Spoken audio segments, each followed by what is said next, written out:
আসসালামু আলাইকুম ভিউয়ার্স, এই মুহূর্তে ব্রেকিং বিষয় নিয়ে হাজির হলাম। এবার এই সেনাপ্রধান আজিজকে নিয়ে ভয়াবহ তথ্য প্রকাশ করলেন কিন্তু গণ অধিকার পরিষদের নেতা। সেই সাথে যুক্তরাষ্ট্র কিন্তু অনেক কিছু ভেবে চিনতে নিয়েছে এবং তারা প্রমাণ পেয়েই এই সাবেক সেনাপ্রধান আজিজের ওপর নিষেধাজ্ঞা জারি করেছে এবং তার পরিবারের সকলকে সহ।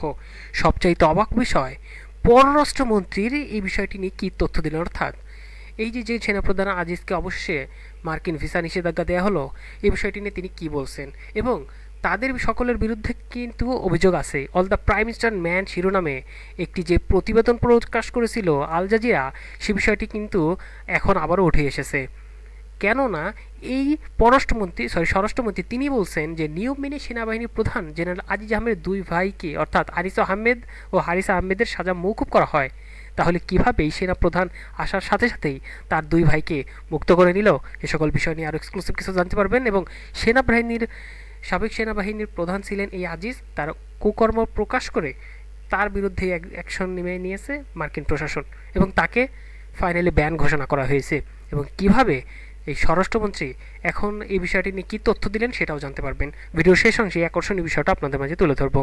সেনাপ্রধানের এই মার্কিন ভিসা নিষেধাজ্ঞা নিয়ে কী তথ্য দিলেন এই স্বরাষ্ট্রমন্ত্রী, সেটা জানতে পারবেন।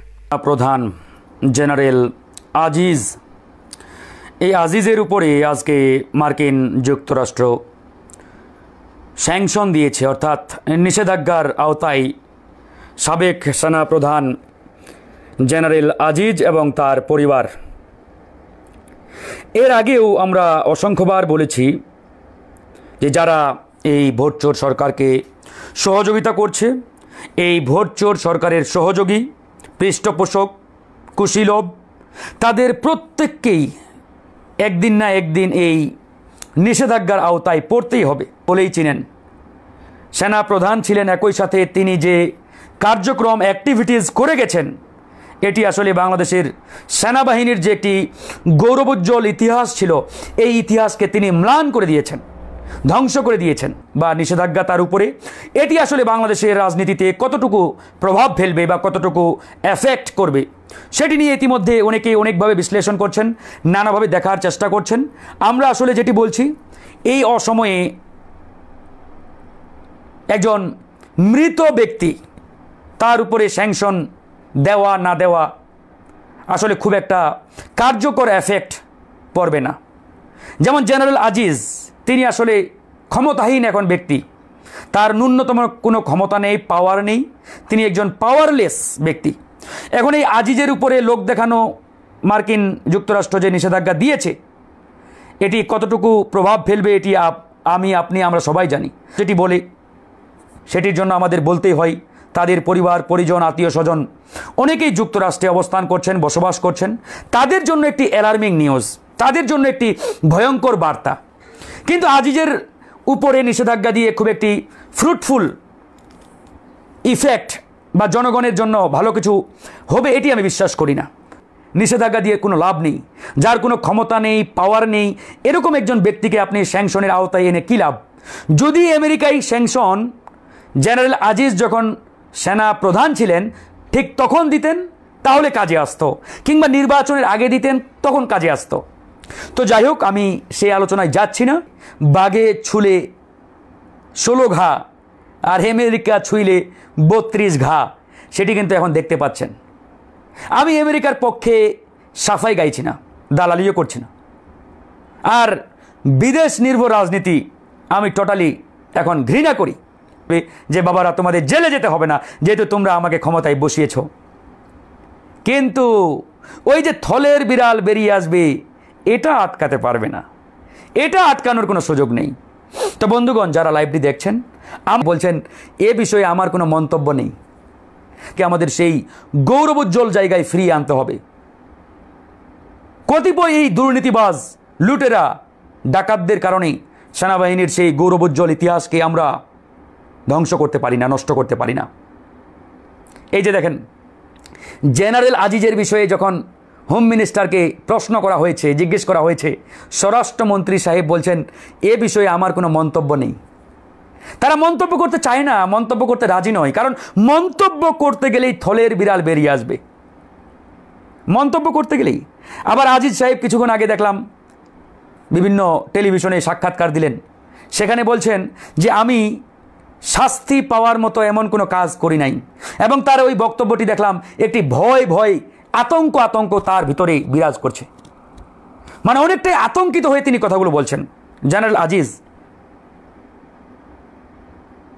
শাস্তি পাওয়ার মতো কাজ করেন নাই, অলরেডি পেয়েই গেছে, আর নিস্তার নেই, মুক্তি নেই।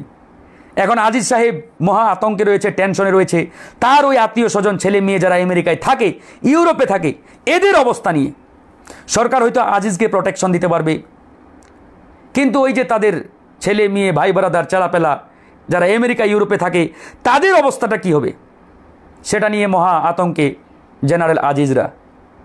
আমি শুধু আজকে এতটুকুই বলবো, এই আজিজদের দেখে আমাদের যদি বোধোদয় জাগ্রত না হয়, আপনাদের যদি শিক্ষা না হয়, তাহলে অদূর ভবিষ্যতে আপনাদের কপালে মহা দুর্গতি অপেক্ষা করছে। স্বরাষ্ট্রমন্ত্রী বলেন, এই আজিজের বিষয়ে জিজ্ঞেস করা হলে যে তাকে তো স্যাংশন দিল, এই বিষয়টা কিভাবে দেখছেন? এটা ব্যক্তিগত বিষয়, এই বিষয়ে আমি এখনো কোনো তথ্য পাইনি, তো বিষয়টি জেনে ভালোভাবে বুঝে তারপরে আপনাদের জানাবো। তবে এখানে যে আরও যে মূল বিষয়, অল দ্য প্রাইম মিনিস্টার শিরোনাম যেই আল জাজিরা রিপোর্ট করেছিল, সেখানে কিন্তু স্পষ্ট করে বোঝা দিয়েছিল এই সেনাপ্রধান আজিজ তার ভাইদের কীভাবে সাজাপ্রাপ্ত আসামি হওয়া সত্ত্বেও তাদের মুক্তি করে। এ সকল বিষয় নিয়ে স্বরাষ্ট্রমন্ত্রী বলেছেন যে নিয়ম মেনে সেনাবাহিনীর প্রধান জেনারেল আজিজ আহমেদ দুই ভাই আনিস আহমেদ ও হারিস আহমেদকে সাজা মওকুফ করা হয়। এদিকে সরকারকে নিয়ে ব্যাপক তথ্য দিচ্ছেন এই মির্জা ফখরুল, তিনিও কয়েকটি তথ্য দেন। চলুন দেখে নিই তিনি কি তথ্য দিচ্ছেন সরকারকে নিয়ে। এই যে প্রতিহিংসা, রাজনৈতিক প্রতিহিংসা, এটা কখনো একটা দেশের কল্যাণ বয়ে আনতে পারে না। এতে দেশ জাতি ধ্বংস হয়ে যায়। আপনারা যতই ভালো থাকার চেষ্টা করেন, আলটিমেটলি ভালো থাকা যাবে না। এখন আমাদের প্রখ্যাত অর্থনীতির কথা বলতে শুরু করেছেন, সিভিল সোসাইটির লোকেরাও কথা বলতে শুরু করেছেন। এটাই হবে ফ্যাসিবাদ, এটাই আস্তে আস্তে সকলকেই সেই নিয়ম আনবে এটার আওতার মধ্যে। তাই বন্ধুগণ, শফিউল আলম প্রধানকে যখন আমরা স্মরণ করি, তার মৃত্যুবার্ষিকী যখন আমরা পালন করি, তখন শফিউল আলম প্রধান কেমন মানুষ ছিলেন, তার জীবন কেমন ছিল, কোন আদর্শের পিছনে তিনি লড়াই করেছেন, সংগ্রাম করেছেন, সেটা আমাদেরকে মনে রাখতে হবে। আমরা কখনো যেন হার না ছাড়ি, বুকের মধ্যে বলটা, শক্তিটাকে আরো বেশি করে আনতে হবে।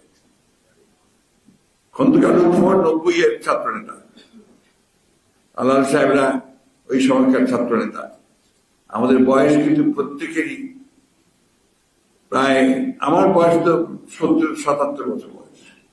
আমাদের খন্দকার রতন সাহেবদের বয়স এখন কম হলো না, অনেক বয়স হয়ে গেছে। তারা ছেলে মেয়েদের বিয়ে দিচ্ছেন। জেনারেশনকে সে কথা তারা বলে না। তারা যে সমস্ত রাজনৈতিক দলগুলোকে নিষিদ্ধ করে দিয়ে, বাক স্বাধীনতাকে নিষিদ্ধ করে, পত্রিকা সংস্থাগুলোকে বন্ধ করে দিয়ে মাত্র 4টা পত্রিকা চলবে, তাও সরকারি নিয়ন্ত্রণে, এই ব্যবস্থা করেছিল, সেই কথা তারা এখন আর বলে না। প্রিয় বন্ধুগণ,